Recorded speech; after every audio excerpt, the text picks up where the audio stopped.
पवन Kumar mobile number 7 चांद ही चांद से होता है, सितारों से नहीं, मोहब्बत एक से होता है, हजारों से नहीं। पवन कुमार मोबाइल नंबर 70 नए नए गाना सीखने के लिए हमारा यूट्यूब चैनल को सब्सक्राइब करें और घंटी को दबाएं। चांद ही चांद से होता है, सितारों से नहीं, मोहब्बत एक से होता है, हजारों से नहीं। पवन कुमार मोबाइल नंबर 70 नए नए गाना सुनने के लिए हमारा यूट्यूब चैनल को सब्सक्राइब करें और घंटी को दबाएं। चांद ही चांद से होता है, सितारों से नहीं, मोहब्बत एक से होता है, हजारों से नहीं।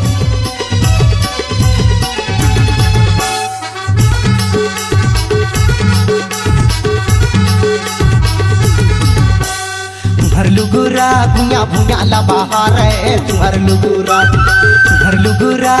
भुया ला बहार है, तुम्हार लुगुरा तुम्हार धोती हंस गयड़ी ला जोहार है, तुम्हार धोती हंस गयड़ी ला जोहार है, तुम्हार धोती तुम्हार लुगुरा भुया तुम्हार लुगुरा भुया तुम्हार लुगुरा तुम्हार धोती हंस ग तुम्हार धोती हंस ग तुम्हार धोती तुम्हार लुगुरा भुया भुया ला बहार है, तुम्हार लुगुरा भुया भुया ला बहार है, तुम्हार लुगुरा तुम्हार धोती हंस गयड़ी ला जोहार। पवन कुमार मोबाइल नंबर 70 नए नए गाना सुनने के लिए हमारा यूट्यूब चैनल को सब्सक्राइब करें और घंटी को दबाएं।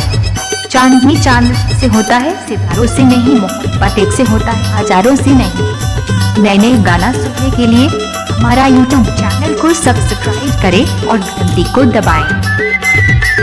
पवन कुमार मोबाइल नंबर 70 नए नए गाना सुनने के लिए हमारा यूट्यूब चैनल को सब्सक्राइब करें और घंटी को दबाएं।